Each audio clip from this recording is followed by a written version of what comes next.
time, and we're actually It's matching. not Christmas, though. That. It's not Christmas. She's not. Is on that a this Target season. shirt? Is that a Target shirt? It might be. I don't Probably. know. Dylan, it doesn't everyone. matter. Recipe for Reality. It's been a little while. This is our. It's funny because this is our Big Brother cast assessment video, but we also never did a video for Survivor 44 finale, and it was actually a really good finale. We're not going to go deep into it, but we give like that's our not a tonight video. No, I mean it's on the description, it's in the thumbnail, but it's like we can just briefly chat about it real quick. But it's Big Brother premiere night, so we're here to talk about the cast.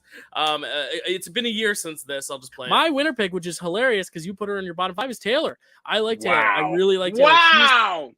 She's the person I think is just the most well-rounded going in and seems to be the least threatening of the two people that are most well-rounded. Her and Michael are the most well-rounded, but I think Taylor just is going to be able to control her threat level better. I think she's going to be able to get with. No. Yeah, I'm not going to keep it going. It goes for another 30 seconds. But this time a year ago, I predicted the winner right. And I don't think it's going to happen again today because if you do predict the winner correctly again, I will call witchcraft. But I don't think that it is. I think there's always there's a 1 in 16 chance. So like the odds aren't that bad. And I was fully out day one if it weren't for your winner pick quitting. So it all happens for a reason. We'll see. But before we get to Big Brother, let's really quickly touch on the Survivor finale because it also got nominated for the first time since the OG days, if ever. And that's, I think, because of the strength of the Tika 3. We saw them really dominate to the end.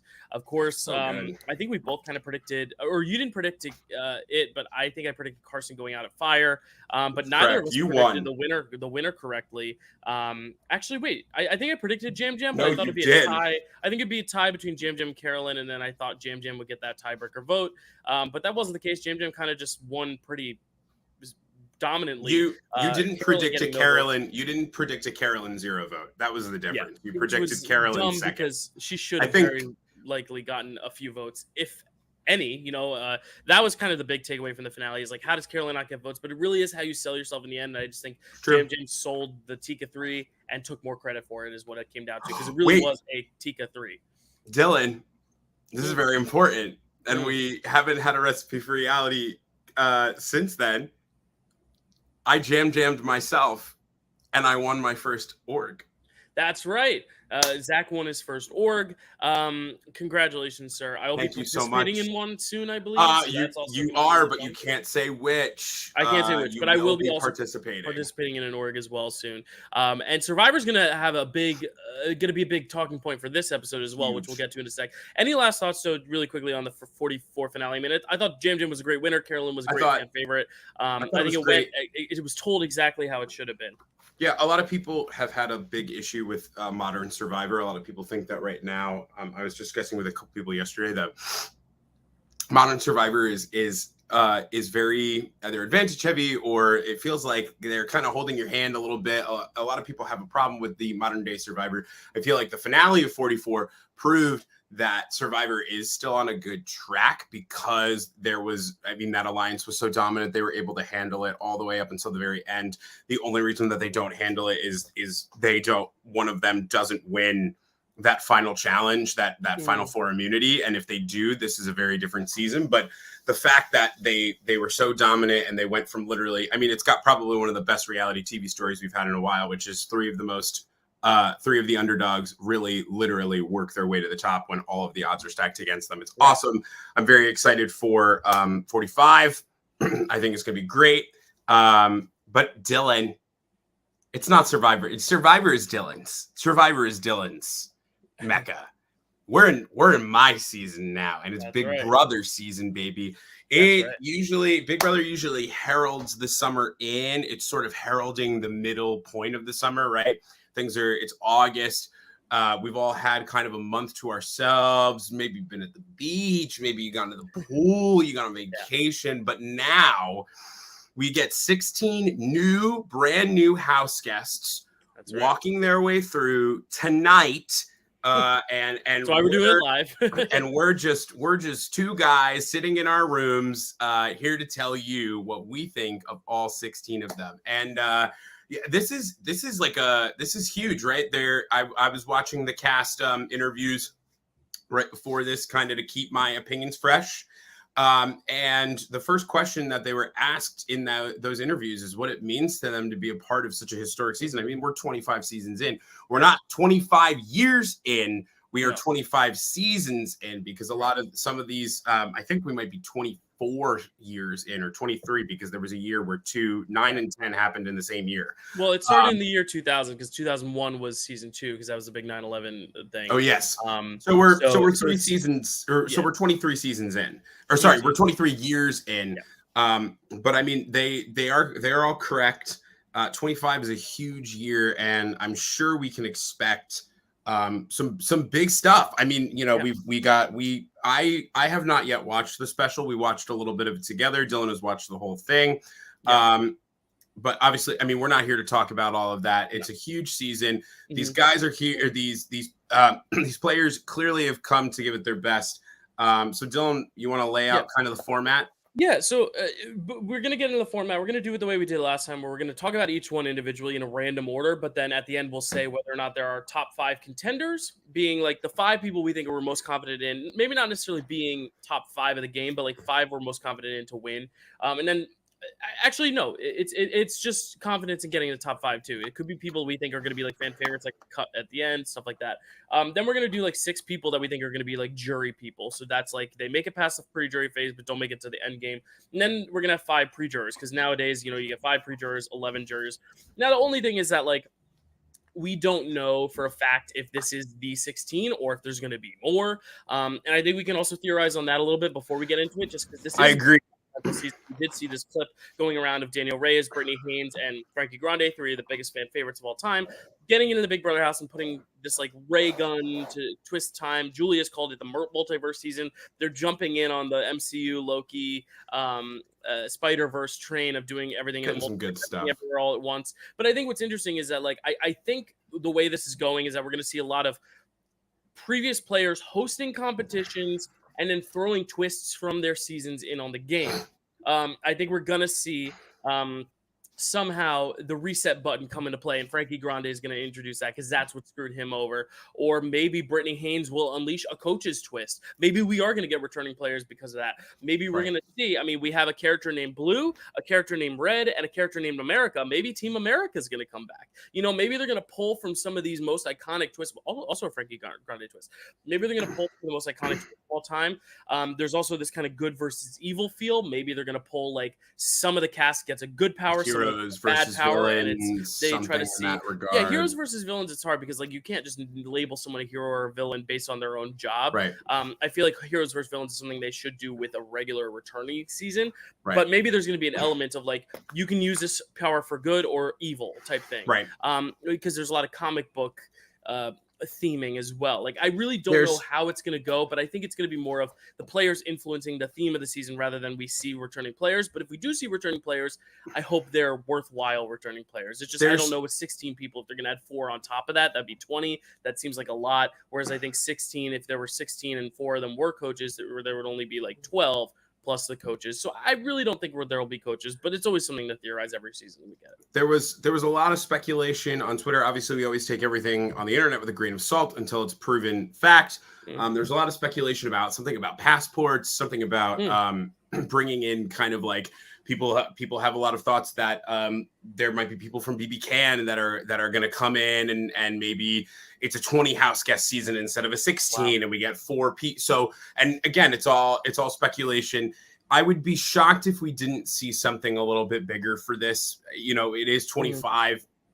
If we don't see something to the effect of kind of like forcing these house guests to change their game up or forcing something that, because the thing is a lot of them throughout all of their a lot of the questions were centered on like, what are you going to do? Why are you doing it? What do you want to do when you get in? How do you want to handle that? And a lot of that makes me think, again, it could just be regular Big Brother questioning, which totally fine.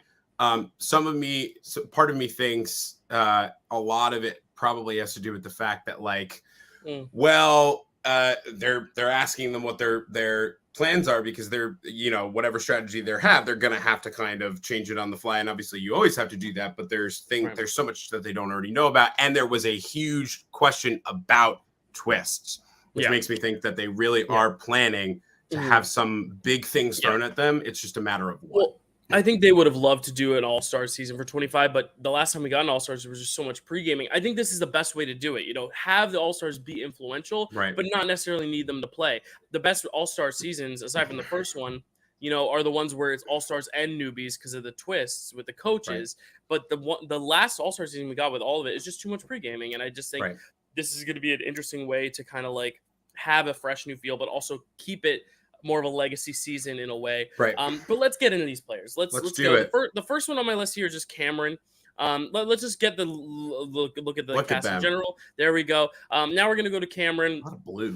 The guy that Evil Dick has described as the smelliest contestant to ever play, which I don't think is the case. But it's just very funny.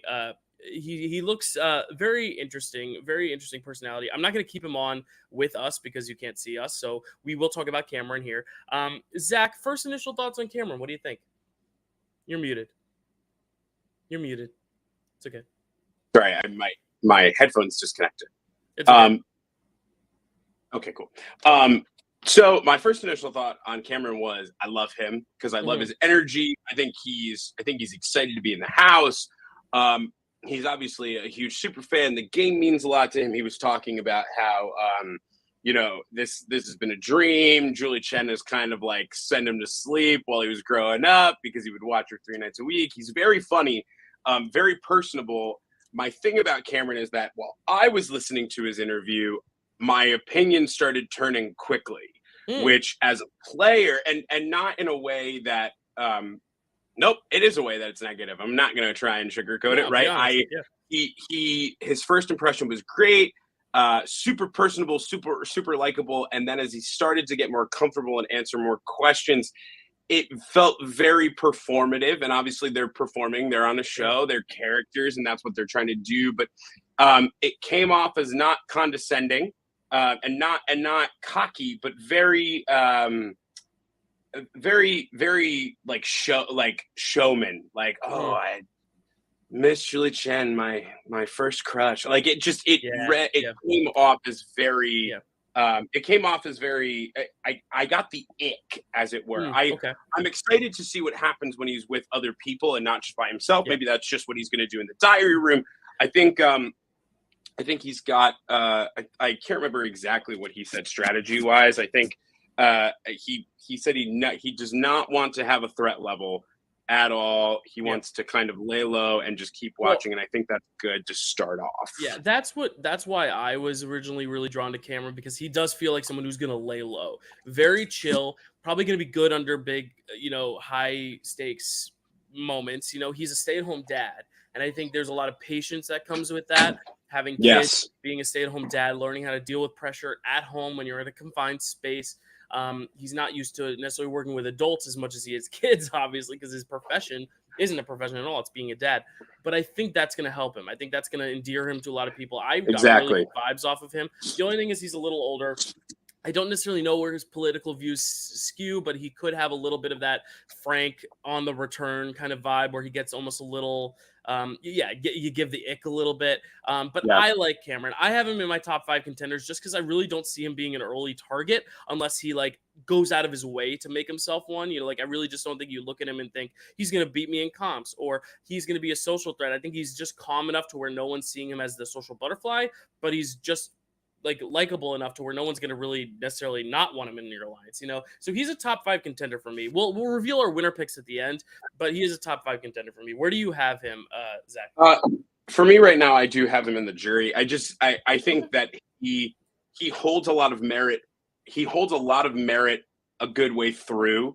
But like I said, I feel like once people kind of start trying to separate, I think his hardest thing will probably trying to be playing it as the real Cameron versus playing it as like, hey, you're cool dad Cameron. And I think that's going to be when people start getting tired of the cool dad, it's usually around midway through the season once the jury has started and they realize like, oh, if he gets there, I mean, and I think he's very, very likely could be a contender, Dylan, but I think they're going to try and get rid of him probably around like 7, 8.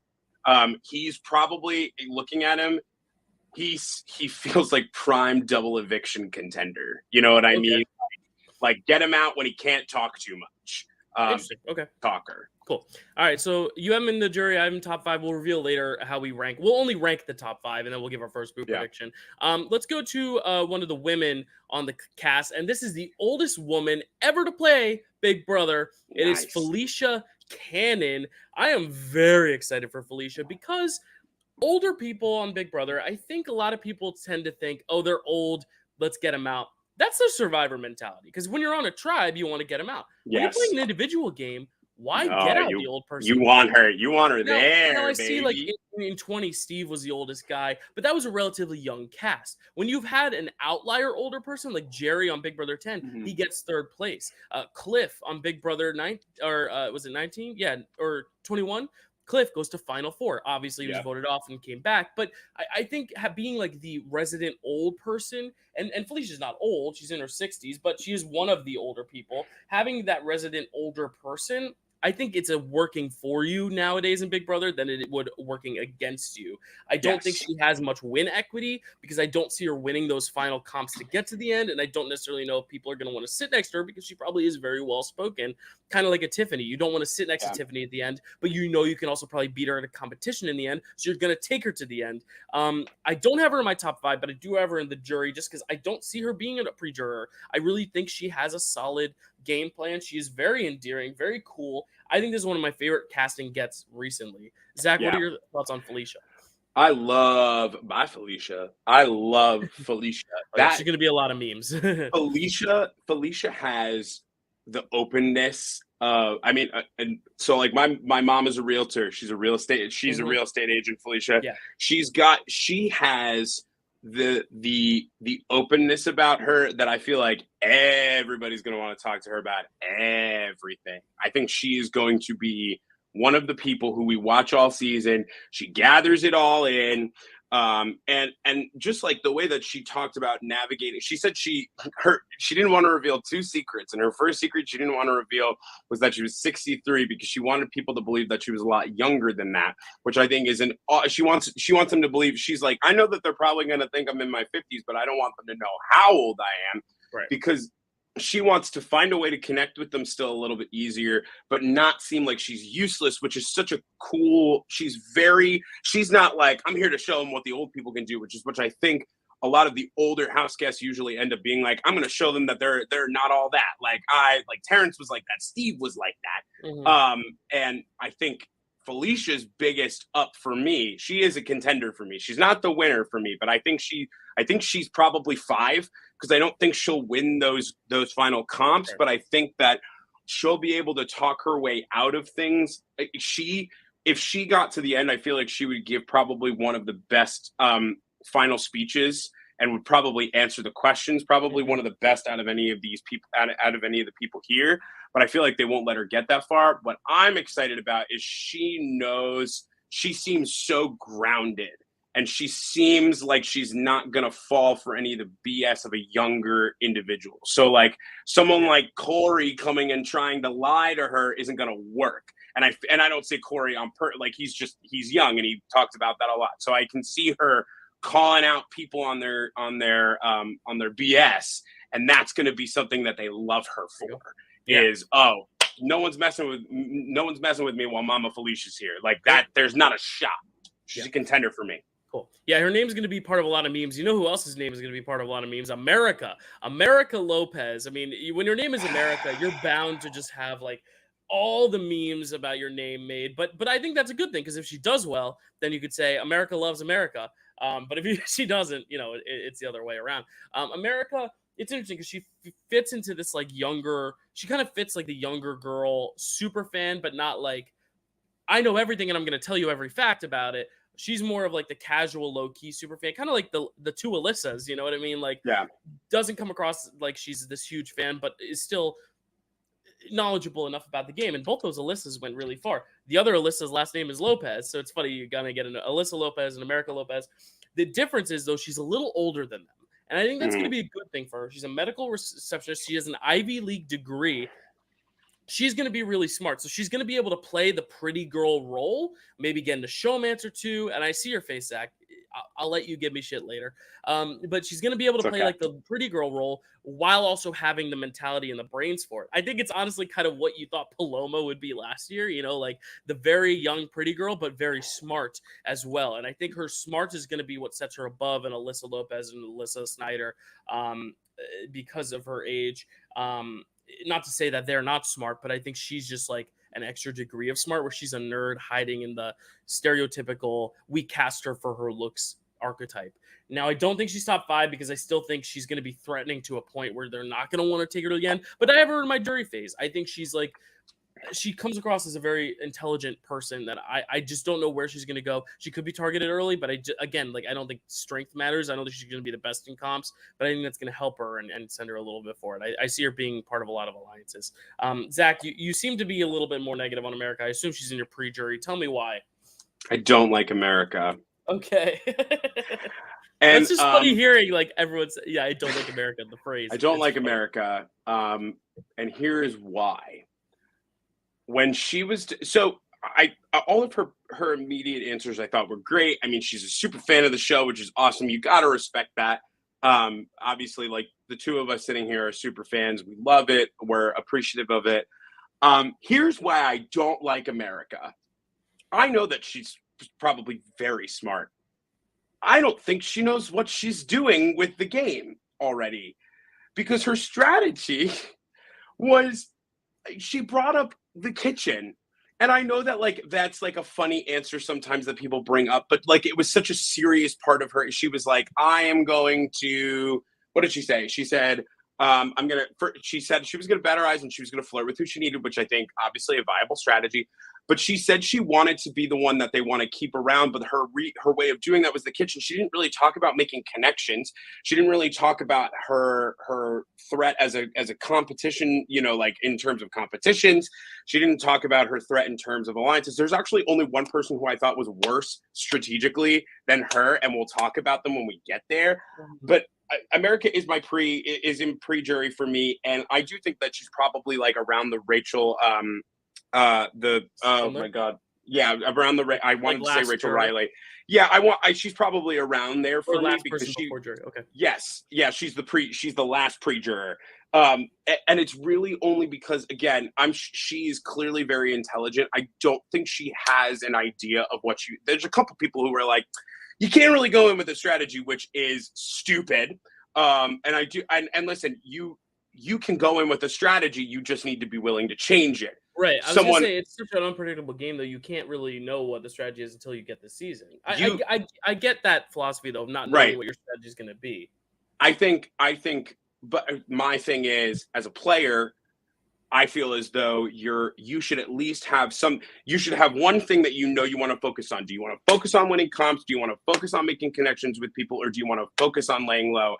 Your strategy after that, I mean, your strategy is going to change no matter what, but you should come in with an idea of what you want to do, because if you don't know what you want to do, how are you going to suss out what other people are going to want to do? And and again, we're not talking about them yet, but America, I feel like, has a strategy, and it's just not, I don't know how well she's going to adapt to needing something more substantial. Maybe I'm just burned by Paloma.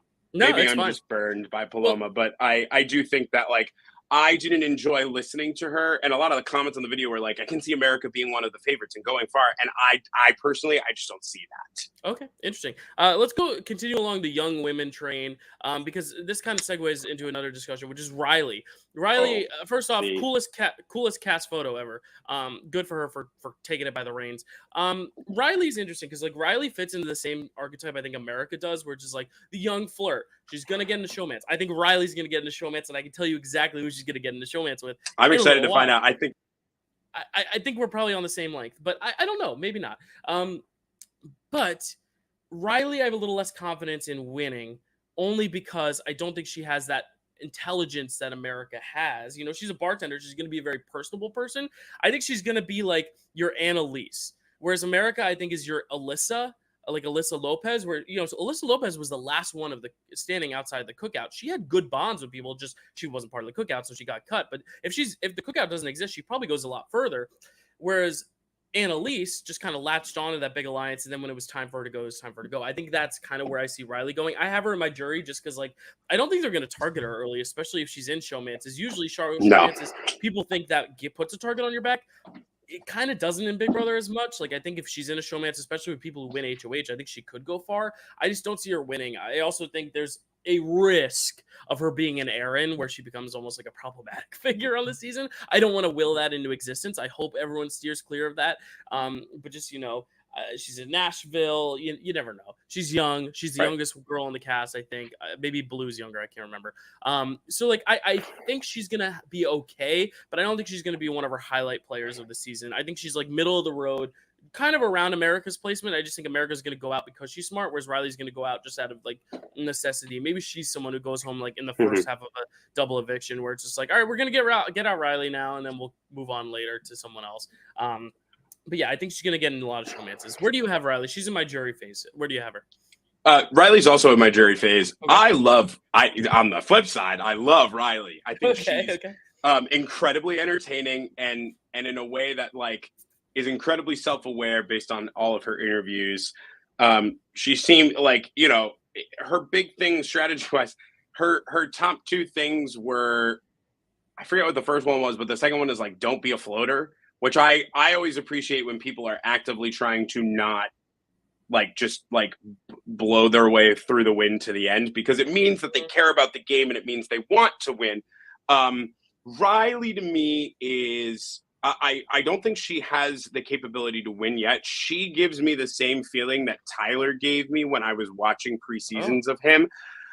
The difference between Tyler is I feel like was going to shock people with just how good he was and, like, how adept he was. Whereas Riley, I feel like, has the capability to get herself probably into a bit more trouble. I agree with you 100%. She's going to get into showmances. She's going to flirt with a lot of people, and that's going to take her really far. But I think the other thing about her is that Riley seems very likable.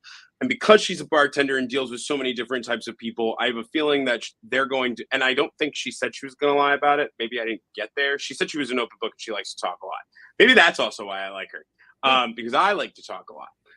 But I think the thing that I like the most about Riley is that she's clearly got, she mentioned connecting with people, but she mentioned how it was important to helping her keep moving. And, like, my big thing when I'm looking at this is if people don't seem to have any sort of inward navigation towards how I'm going to get to the end, then I don't see how they could possibly win. Riley, I think, will try to create a path, and it will take her far enough, but not far enough that they won't get wise and be like, time for you to go. Cool. Let's move on to the person that I think she'll get in a showmance with. I'm interested to see if you agree. I think she's most likely to get in a showmance with Luke Valentine. Yeah, I don't think he's going to make it far enough for that to happen. Keep going. Interesting. Okay, so Luke, you look at his picture, he looks like an absolute D-bag. But then when you hear him talk, he's, like, kind of cool. Like, he's got the glasses. I went from thinking he was going to be like a David from Big Brother 15 to thinking he was going to be a Kyle from last season.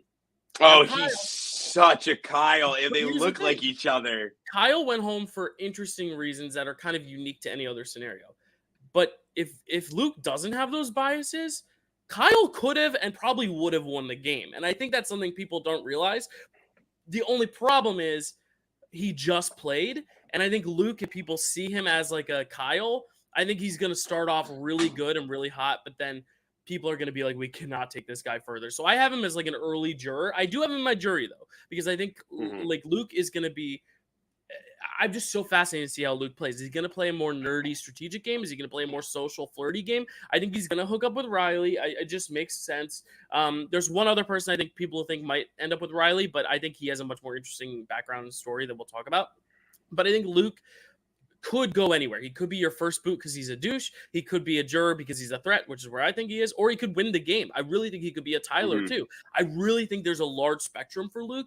And of everyone this season, he's my biggest question mark. But that's what makes him, I think, my most excited to see play, because I think a lot of players have surprised me. Kyle surprised me because I didn't like Kyle. Then I loved Kyle. And I obviously didn't like Kyle again. But and then everyone hated Kyle. Yeah, but I did love a lot of that mid-game trajectory for Kyle, and I think Luke could do a similar thing. It's just people just watch Kyle play, and if they're like, he's going to be another Kyle, he's going to steamroll, then they can't let him have that.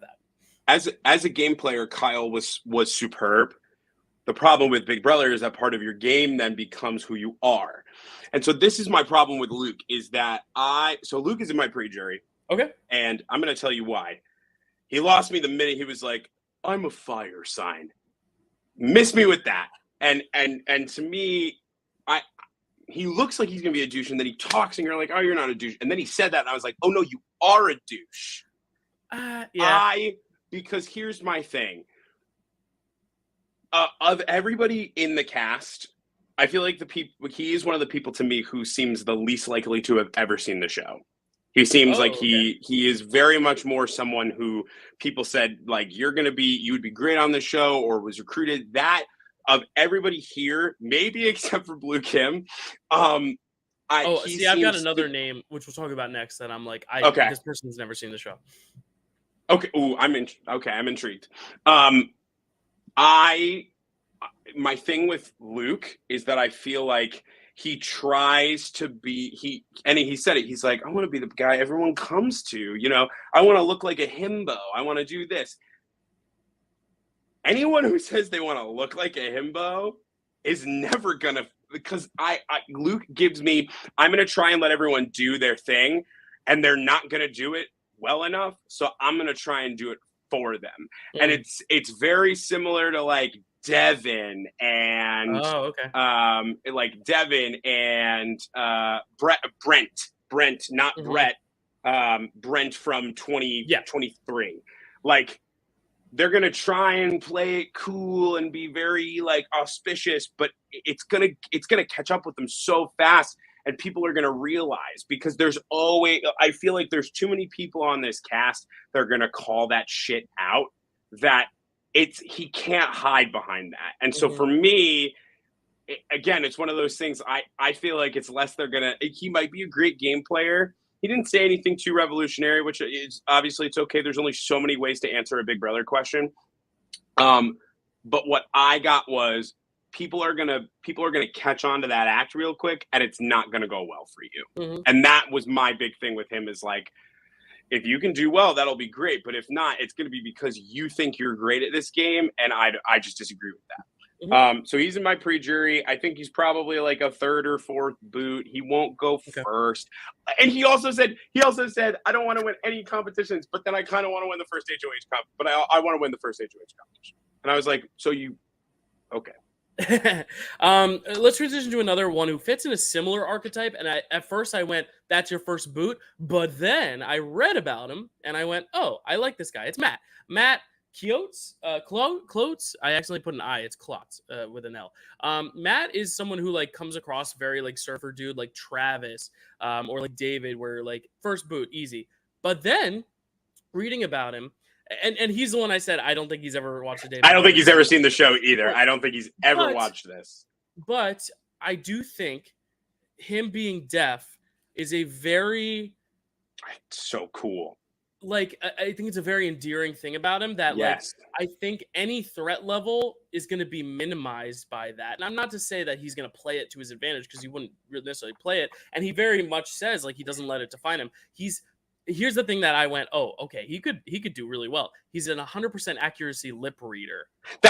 Dude. Yes. So like, that was me. He's going to be able to read lips from across the room, maybe. Yes. Like, that's huge for him. And I was worried he would have a barrier where he could like not communicate with people. I was worried about that, because if you have trouble communicating, that's going to be like tough. There were people on Survivor that were deaf that just did not fit in because they just couldn't have the conversations. But it looks like he's a deaf Olympics gold medalist. So he's like obviously been able to perform in challenges, but also I think his lip reading, I think he's going to be more social than we expect. But because he is deaf, he's never going to be the one leading the conversations. I see him being the one who's always just around and everyone's right-hand man. I see Turner upside here. I think he could be someone who just tags along, makes it to Final Four, maybe even Final Three, doesn't sit at the end because you can't let him sit at the end.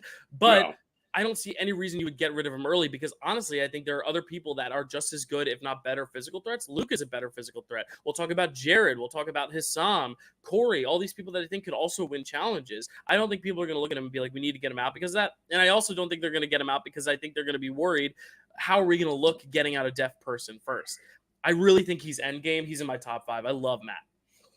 He just slips below my top 5. Okay. But truthfully and honestly, I went back and forth on like 3 people because of my just like, I don't know. But I was the exact same. I was like, this dude's never seen this show. He has no idea what's going on. And then when they asked the secrets question, he said, I'm not going to tell anyone that I'm 100%. I can read lips. And I went, oh, you are good. Like, he may not know the game as well, but he knows himself super well. He might know the game. That was cool. He might know the game. It's just because he's deaf. I think his answers were just so brief and so short and not very descriptive. But that just could be his deafness, not necessarily. It was just first vibes. I went, I don't know if he's seen this. I think he might be a recruit. But that's fine. I mean, we've seen great recruits. And listen, recruits are not a problem. It's when we get into the house and they stop caring that I get annoyed by. Mm-hmm. But that's just because we're fans of the show. We want to watch people do well. I agree with you on all fronts. I think he's going to be so intriguing and people are going to be so enamored. I don't think he gets to the end, and I don't even think he breaks 5. You know how I said Cameron was one of the people who is great to go out in a double eviction. That's the other, because so many double eviction comps are mental and memory based. And I mean, we'll see. My thing is, and he said it himself. Obviously, I'm going to be better at the physical comps. I wonder what Big Brother's going to do to kind of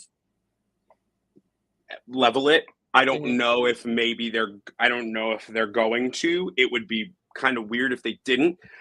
But regardless, I mean, that's one of those things is that for the people who do know the show, and if they're there and they're kind of paying attention, I feel like they're going to be able to say, this is the time we get him out. It's going to suck. But if we don't get him out now, he wins. And I think that people will recognize that enough to kind of send him on his way. But he's going to be a favorite. If there ever is an opportunity for people to come back, I would hope it was him. Yep. Let's move on to the other one you said might not know the game very well, and that's Blue. I don't necessarily know if she doesn't know the game well as much as she's an alternate. Like, all her cast videos are not from the DR. She's very much an alternate. I think she's an alternate. So it's really just a question of how prepared is she? How much does she know about the game? Her answers are very vague, but I think that's also because of the state she's in. She's such an unknown for me. I put her in my pre-jury just because, like, I just don't know what her game really is, and I don't necessarily know who she's going to click with on this cast. A lot of people online, like, she's become, like, the very clear online favorite, but, like, I just don't know enough about her. I think it's because of the alternate thing, because Claire, everyone loved. Joseph, everyone loved. And if it continues, she should be a juror because, you know, that's where they ended up. But I just don't know if I just didn't get a vibe of like, you're going to be great at this game. If anything, I was like, you might annoy people. I just don't know. I don't want to make assumptions, but I just don't know where to put her. I put her in my pre-jury. I don't have much to say, and I know we only have a half hour left, so I'll keep it. I don't really either. She's the one that I keep going back and forth on because my gut tells me to put her higher, but I can't put her higher because her answers were obviously they were so brief. She probably is an alternate. It was so cringy. Her why I want to play. It was it looked like it was almost from her interview, like that. I didn't really like know. Her original tape. Yeah. Like, I don't feel like I know who she is enough as a player to put her higher. Maybe it bites both of us in the ass. Maybe she ends up winning. That would be cool too. Like but I don't know enough about her to put her higher, and I don't have enough to say to put her higher. I am excited to see her. She's New York, yeah? Is she a New York person? I think, yeah. I mean, you got to represent the East Coast, right? Like the East Coast, especially like New York and New Jersey, they usually bring the like, and I feel like what my one worry is I don't want her to get a consistent comparison to Paula because they are the same, not the same occupation, but they're both from New York. They're both that, quirky, fiery, clearly of Asian descent, like that I don't want that to be her comparison. Right. I want to see her become an individual that plays this game really well. Let's keep going. Moving on to another alternate, not on this game, but someone who was supposed to be on Survivor, but then had to drop out, and an alternate replaced him, and that is the son of a Survivor legend. That is Jared Fields, Field. For anyone who doesn't know, he is the son of Suri Fields, who is, some would say, the greatest to ever play Survivor. Now, she hasn't won Survivor, but she's always made it close. She's like the most historically screwed over player of all time. She got 4th place because of a fire-making competition on her first season. Second time, it was a surprise Final 2 instead of a Final 3, so there was a final challenge. She got out third. A third time she played, she got idled out. 4th time she played, she was the only one without an advantage at Final 6. All other 5 people played an advantage, so she, by process of elimination, had to go home. She's the most screwed over player in Survivor history. Damn. Her son is here to play. He gives me great vibes. Yeah, man. The only problem, and we'll talk about them both together, is that this MFer is on the season as well. And if I know anything, I know that those Wurtenbergers, Corey being brother of Zach Wurtenberger from Survivor 42, first boot. Yeah, famously, Zach loves winner pick. Yeah, Zach's brother's on the season, so I think if Jared's on a season without anyone like that, they might not know who he is, but there's no way Corey doesn't know who he is, because also Jared came out for Suri's family visit on Game Changers. So he's been on screen of Survivor. You probably wouldn't remember it for that, but the fact that Jared was originally cast on David vs. Goliath, dropped out, and Davey replaced him, the fact that he is a name because he was originally cast and then an alternate replaced him, I just think Corey knows too much about Survivor to not know who Jared is, or at least pick up on it after you talk to him, because Jared talks and acts just like his mother. Now, here's the thing. I think his mother's so good at the game that I think Jared is also going to be good at the game. It's also going to be so good at the game. I honestly think if Corey knows that Jared's Suri's son, he should either expose it and get him out as a threat, or become an ally. Now, here's the thing. If he exposes him and getting him out, you know what's going to happen. He's going to have to reveal that he's Zach's brother. Now, being Zach's brother is not a threat, because Zach's not impressive. But if he exposes that his brother was on Survivor and that he just knows a lot about Survivor and exposes this thing, people are going to see him as a threat. So his smart move is to not say anything at all. This could go a million ways. His smart move is to say, hey, man, let's work together. And that's it. There's nothing else. And my worry is that Corey is just going to get way overzealous. It's funny because I have Jared as I won't say where I have him in my top 5, but he's in my top 5 because I think he's in my top 5. Whereas Corey, I have in my bottom 5 for the exact reasons that Zach went out early. I mean, it's just they're identical, and it may work better in the Big Brother house, but I just worry that Corey's going to follow suit of Zach, just be a little awkward, but still knowledgeable enough to where everyone's like, "You're a threat. Let's take you out now." I really don't know where to put Corey because I just want to put him where his brother was first boot, but am I going to? We'll see. Corey for me is like the first jury boot. Okay. And I battled that for a little bit. I still don't feel 100% confident in it. He's not a top 5 contender. I won't make that Wurtenberger mistake again. Zach, if you're watching, which I hope you are, that would be so cool. I will never make that mistake again. I love Jared though. And you know what? Here's the other thing. I really like Corey too. I shouldn't downplay that. I think Corey's the kind of super fan that I would want to be. He's got this cool thought and feeling just on being there. He has a plan. And I love it because he said, and he's another one who's like, I kind of want to win the first HOH competition, which you never win the first HOH competition. You don't ever win it. If you have a correct plan, you don't win, because the winning of the first HOH competition automatically puts a target on your back. No matter what you say, you have to put Fiore. Well, but that's in an all-star season. Right. That's a very different game. That's fair. They all know each other already. That's fair. I think is arguably the most important place to win a first HOH, because you want to bring in all the rest of the people again. On a regular season, winning the first HOH, I could talk about that for hours. We're not going to do that right now. But what Zach said was, I'm going to play up. They're the same person, though. They are. And Dylan, ready? While I talk, I'm going to bring up what I texted Dylan. I said, I one of the things that I really like about him is that first of all, he said he's going to be truthful, which is a very weird Big Brother thing to do. It's not usually what we see, but sometimes lying too much gets you into trouble in these games. So being truthful is good. It means that people can trust you when you say that you're going to keep their secret, and it means that you risk putting yourself in a dangerous position for sure. But what I like about Corey a lot is that I like that he's very well aware of who he is. And because that was what I think Zach wasn't aware of on Survivor, is he thought that he knew exactly what he needed to know about the game and people were going to do it. Whereas Corey kind of came in with this, like, I'm going to try and win the HOH. And if I don't, I'm just going to lean into the fact that I'm a literal child. Like, and I think that that's cool. I think that that's a good strategy for someone so young. It's what put Victoria. I mean, it's what made Victoria go literally to the final three. Mm-hmm. Will it work for him? I don't know. This is what I texted Dylan. Everyone, I literally wrote, "Oh my God, it's Zach's brother," and he said, "Welcome." Now Jared. One more thing on Corey. The only problem is nerds in Survivor do much better than nerds on Big Brother. I take it back. He's also not super nerdy. Zach was like nerd. Corey is that in between. Corey looks like he wants to kind of like call you over to have a meeting to start a tech company together, but he doesn't. But he looks athletic. That's what Zach doesn't have. Zach doesn't look athletic. Corey looks athletic with the like the 3-button Target shirt that we probably both own.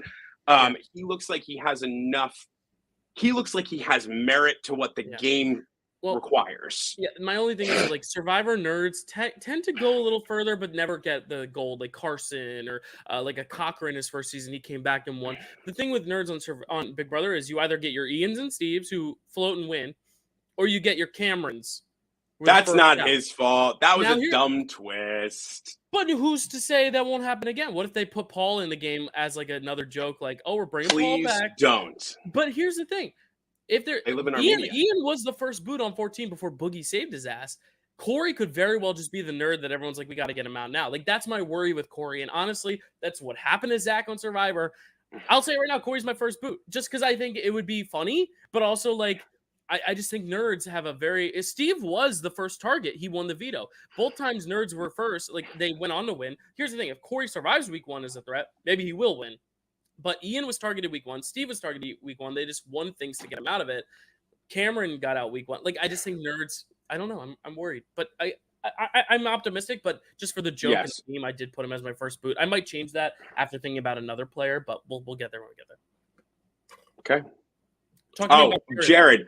I love Jared. I think Jared has the magnetism of Xavier, the clearly strategic mind of someone like a Derek or a Dan, and the social awareness of someone like Tiffany or Tyler or like maybe even like a Brittany, like the so incredibly well-rounded. I mean, and to his credit, he lives around the network. Like not like, oh, like he got here because of his connections.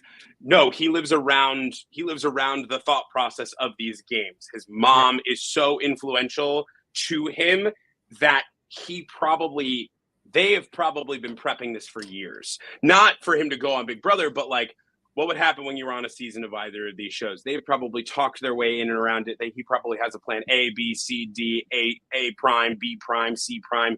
He's probably so prepared that there isn't anything he can't overcome.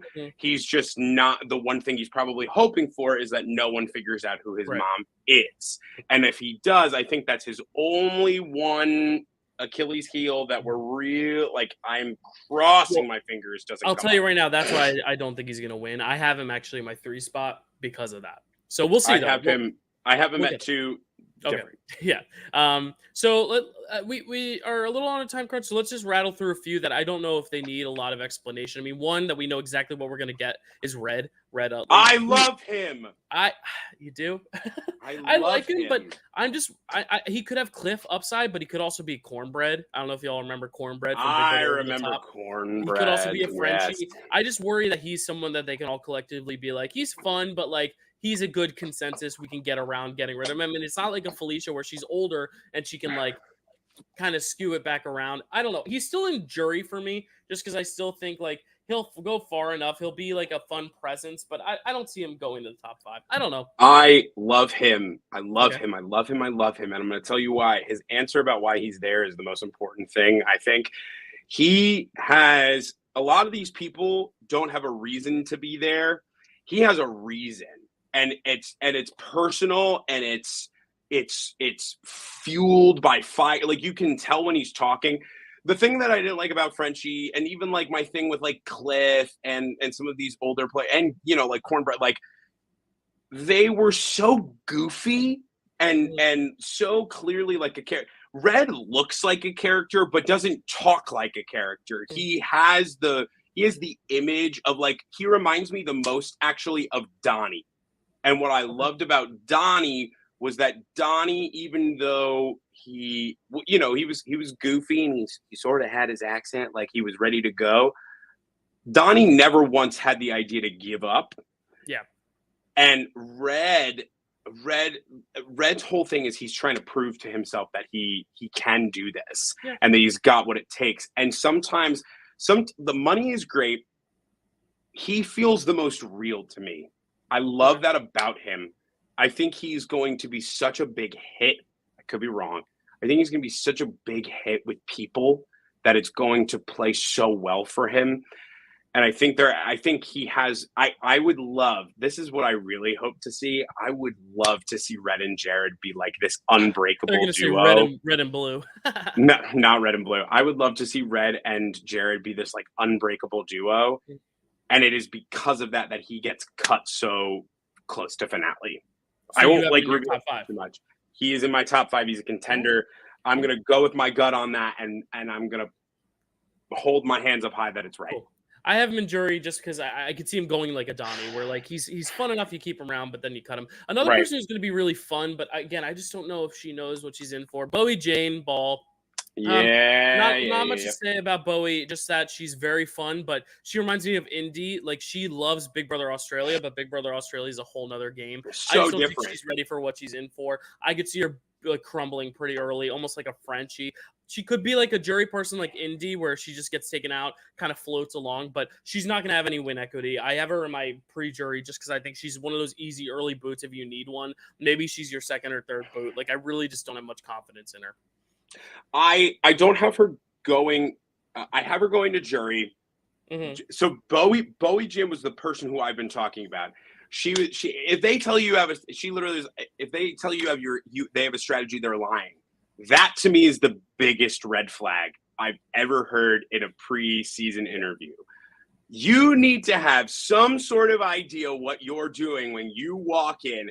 And she said she's a lawyer, which to me is even more of a red flag because every lawyer that I know or have ever seen, just like as personally, not even in a game, knows that you need to have some sort of strategy when presented with a case. And the case of Big Brother is the same every time. It is just followed with a couple of different factors and that change yearly. You need to have some sort of strategy. And I think she said something to the effect of it's a numbers game.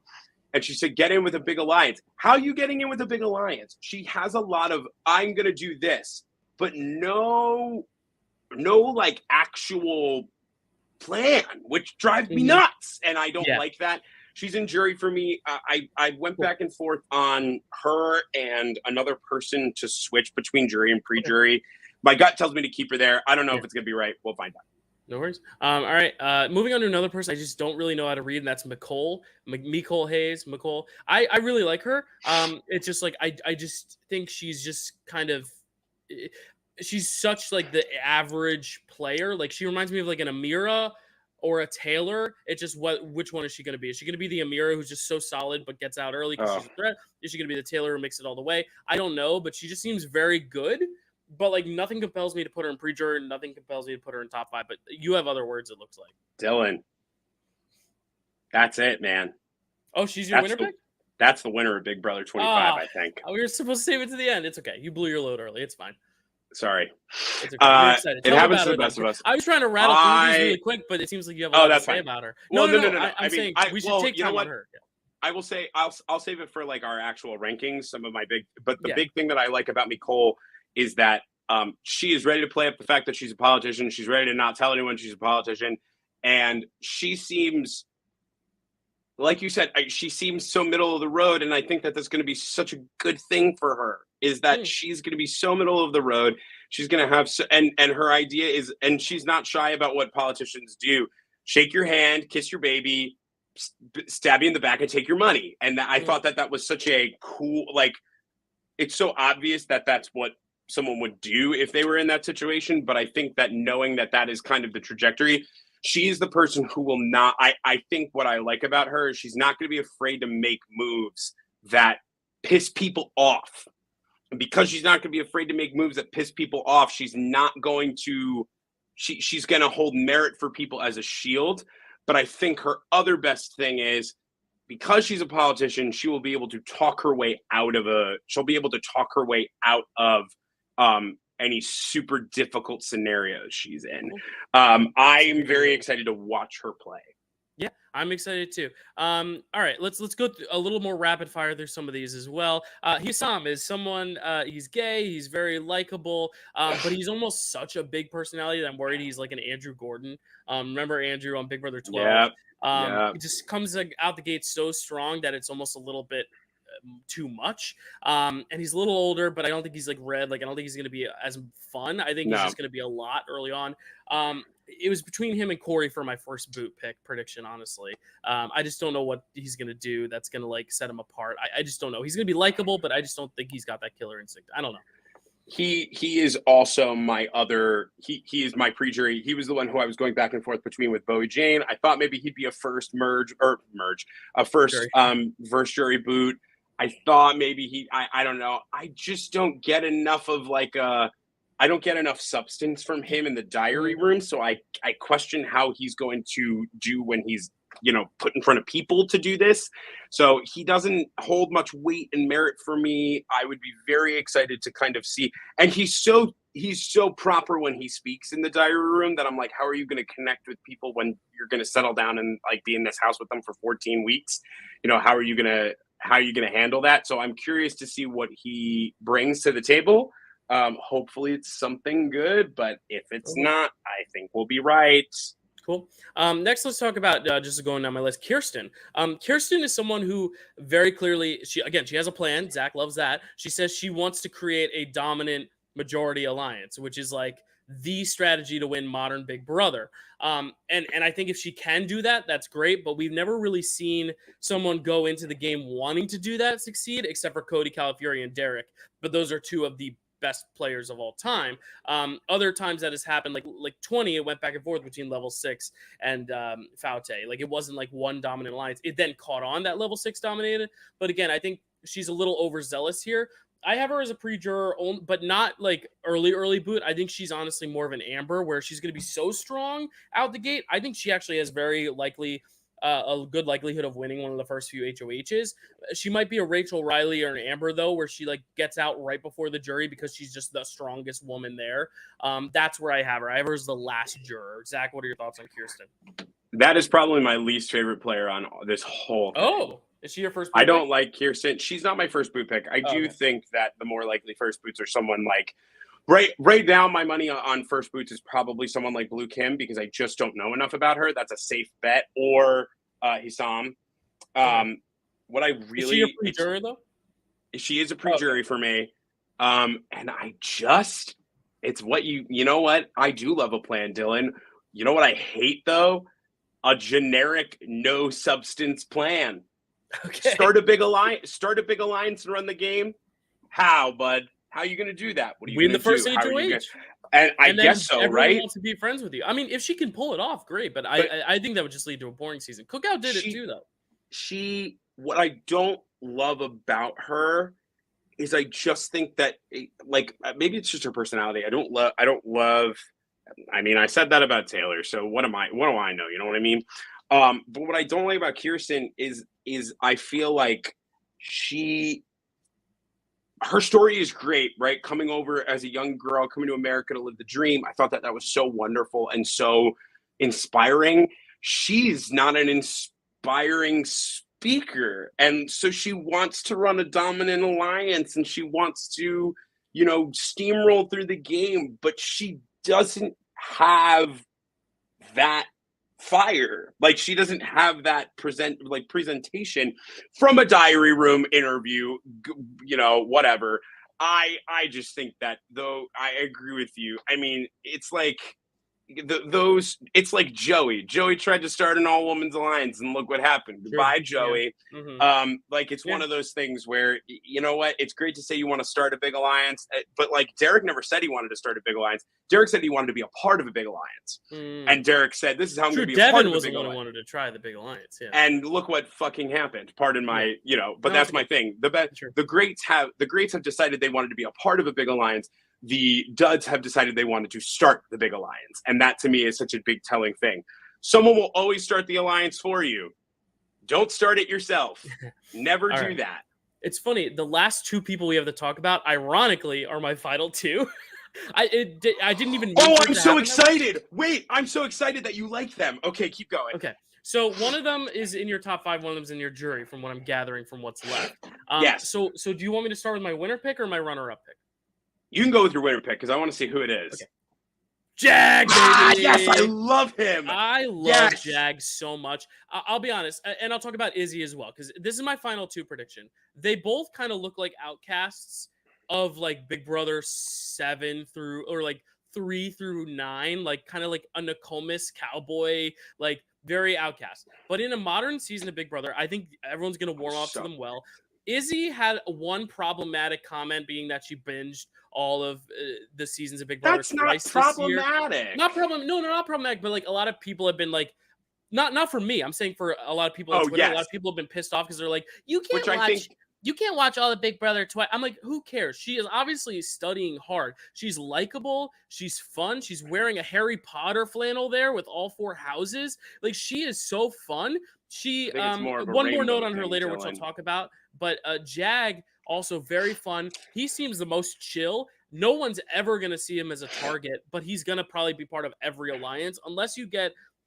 The only problem I could see against them is if you have a racist like Jackson getting like the first HOH. Otherwise, I think he's going to be solid to go far. I think just in terms of the final 2, though, I think people are going to be more likely to vote for Jag than Izzy. Obviously, gameplay pending, but I think he's just more like universally likable, whereas Izzy could be a little bit more polarizing, maybe not have as much game equity. But I love the 2 of them. I could just see them as a duo. I see them at the end. Man. I just see it happening. But I'm going Jag to just... After the first viewing, him and Cameron were the first 2 where I was like, they could be a winner. But Cameron had a little more reservation, just because, like, I just liked Jag more. I almost went Jag Cameron final 2, but I don't think you're going to get the 2 chill guys at the end. No. Chilltown. But like, I think Izzy, and I'll say it right now. I'm going to try not to cry. My aunt passed recently. Love my aunt to death. I love her so much. This is actually her funeral prayer card. She was a flautist. She went to school for flute. She then decided when she went to college for flute that she also wanted to get her PhD in archaeology, paleontology, all that shit. She was the most brilliant, smart person ever. Izzy is a flautist. So immediately I went, you know what? I want to pick this flautist. I was so compelled by Jag, and I feel like Jag's more of a winner, but personally I would love to see Izzy win for that reason, but I put her in my final 2, maybe a little selfishly. Maybe if the flautist thing wasn't true, I'd put her in my jury, but I think because she's a flautist, for my Aunt Kim, I really want to pick her to at least go to final 2 and win, and maybe win. So there's that sentimental bond there as well. So to see a flautist play this game, I'm like, you're cool. You're wearing Harry Potter stuff. You're gay. You're fun. Jag, awesome. I love these 2 so much. Jag is my winner pick, though, and Izzy's a close runner-up for me. But I'm very much a fan of both of them, and I hope they win it for her. I'm so thrilled. And I know, obviously, we're on a time crunch. I can go a little bit over to like 35. Right, I'm not too worried. We've talked about everyone. We've talked about everyone. I was so nervous still when we walked on. I love Izzy. I actually think Izzy's going to be the player to watch this season, because I think that, and this was, you know how I know that she is studying? She is studying because she called Julie Chen a news anchor. And to me, you know what? I've been watching Big Brother for like 7 years almost at this point. I forgot Julie Chen was a news anchor. I'm sure a lot of Big Brother super fans forgot that Julie Chen was a news anchor. You know who didn't? The person who started watching 7 months ago. And to me, because that's Big Brother 1, huge. you're introduced as Julie as a news anchor who's doing this show. Yeah. That's huge, because not only does that mean she's studying, that means she has this she's absorbing everything. And this game is so much about the way that you absorb and take in information and how you utilize it. I loved the analogy of a crescendo. And and like, we're both music people, we're nerds when it comes to performance. Like, maybe that also has a bit of a bearing on it, and I'm okay with admitting that biases are different in every way. Mm-hmm. I didn't even think about that with your aunt, and obviously Dylan and I, Dylan and I have talked about this, incessantly, and he knows how much I love him and his family, and that, even knowing that more, I like saw that she was a flautist, and I was like, oh my God, that's cool, and then making that connection. But I think for me, she is jury. I think she's so close to the end, and I think that they just realize her likability is too high. And I think they realize that she's kind of, someone in the comment was like, big red flag that Izzy said she wanted to lay low. She's going to become invisible. And I went, did you hear everybody else say that they wanted to play really low? I guess not. There's a lot of biases against Izzy, and I don't like that in terms of Twitter, in terms of the world. I want Izzy.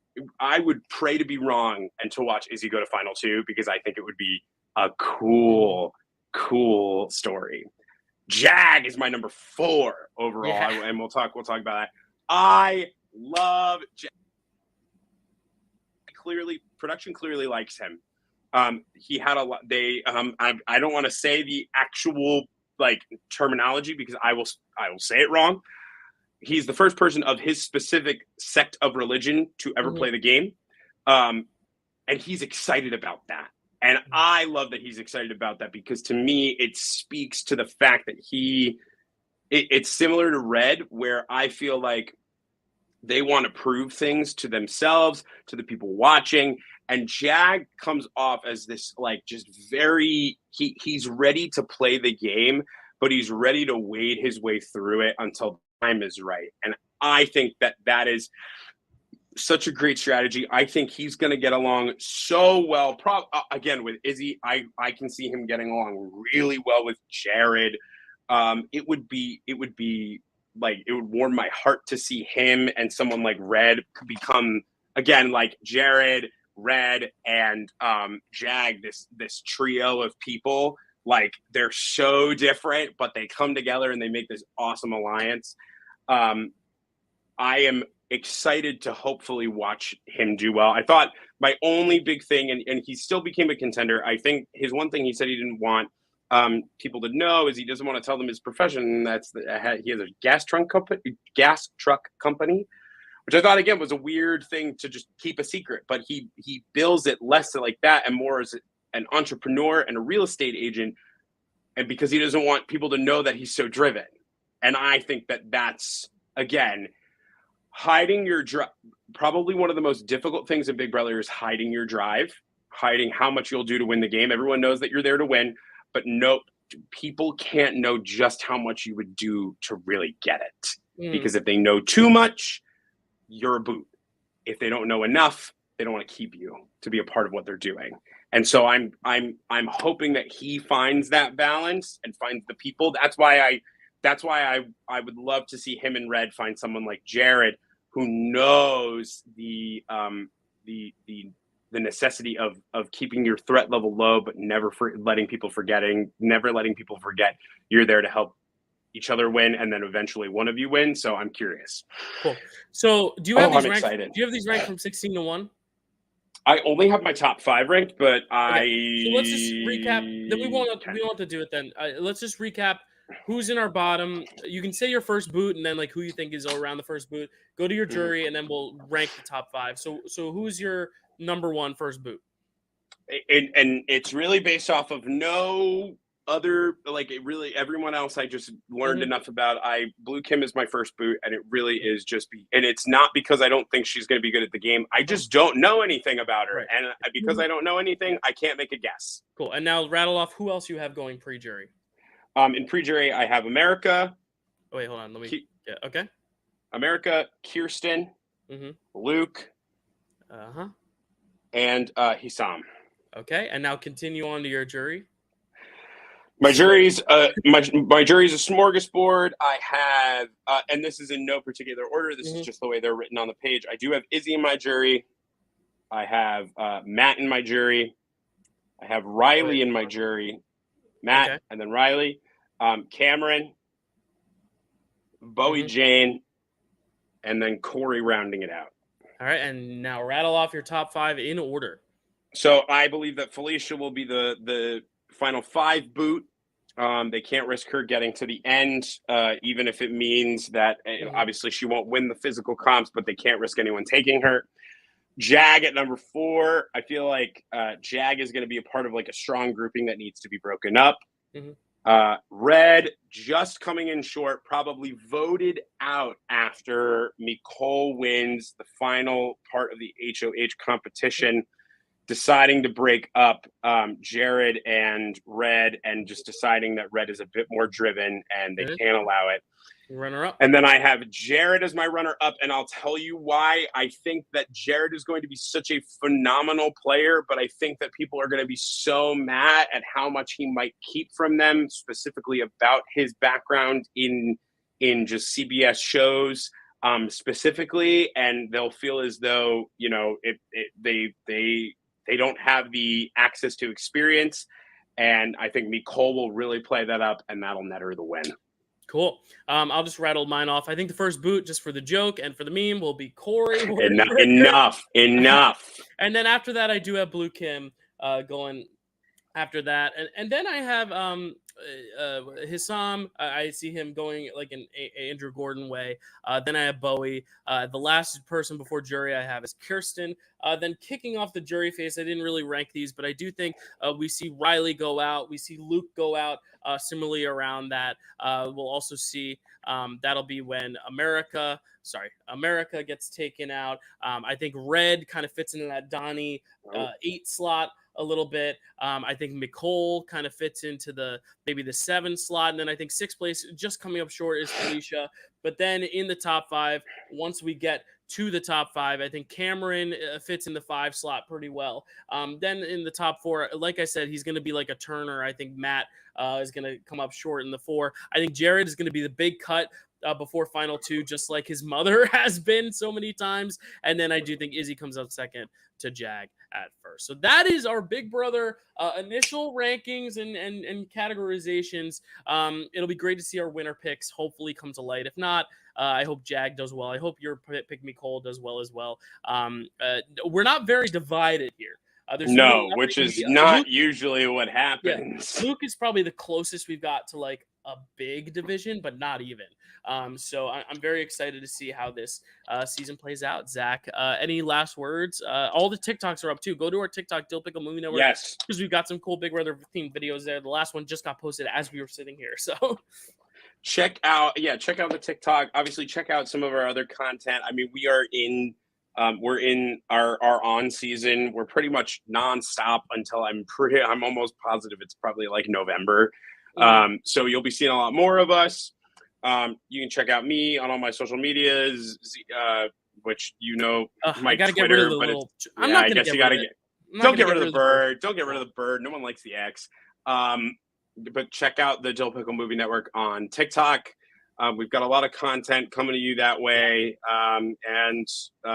It's Dylan, you already know it's my favorite time of the year.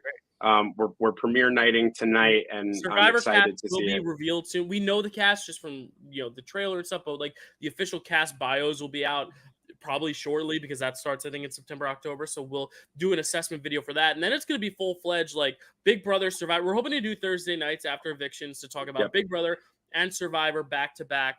And even Amazing Race a little bit. Amazing Race is less strategy based, but we'll talk about it if we've both seen that episode that week. And then the Golden Bachelor's coming around the corner as well, which we're gonna get back into Bachelor Nation. Which we will. I've agreed. I've agreed to go Golden Bachelor. I think it's hilarious, and I think it's awesome. Different, yeah. And if it's bad, we'll go back and we'll default. Right, and then Dancing with the Stars will be with it before you know it. So we might be looking at 2-3 hour episodes or something eventually. But that's why we're gonna try to do it Thursday night, so we can watch the eviction and then then just talk about the whole week of reality television, including Survivor and all that. And we'll do the Survivor ranking games. Big Brother, we won't do really a ranking. We'll just kind of talk about the week and what's going on and what we think is going to happen for the week ahead. Thank you guys so much for watching, and we'll see you next time.